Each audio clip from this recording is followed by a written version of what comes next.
当年解放军进藏的条件有多苦，吃下3个馒头就能记3等功，这事儿搁现在谁敢信？如今西藏可是无数人心中的旅游胜地，318国道更是被称作景观大道自驾的骑行的，一波接一波往那儿跑。可在新中国成立之初，西藏在大多数人眼里还神秘得很，环境恶劣，形势复杂，谁都知道那是个苦差事。可偏偏就在这个时候，为了守住祖国的西南边疆，必须要有人站出来，很多人找理由推脱不去。最后西南局反复权衡，决定让张国华的18军担起这个担子。那时候张国华已经在地方政府工作了，可一接到组织的调令，二话没说，带着老部下就准备进藏。誓师大会上，他扯着嗓子吼出一句，一定要把5星红旗插上喜马拉雅山。为了表明自己不是嘴上说说，他还把老婆孩子都带上了，意思是我张国华不留后路。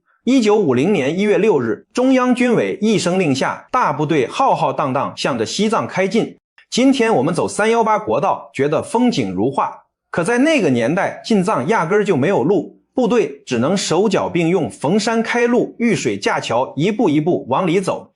这一路上，多少英雄再也没能走出来，永远长眠在雪山峡谷之间。其中就包括张国华那个才2岁的女儿。可正是靠着这股子不怕死、敢拼命的劲儿，他们硬是把南疆给稳住了。18军率先进入西藏后，给后来的驻藏部队打下了坚实的底子，也为我们如今战斗力过硬的山地作战旅埋下了种子。可驻守西藏的日子哪有那么好过？严寒、缺氧、物资短缺都是家常便饭，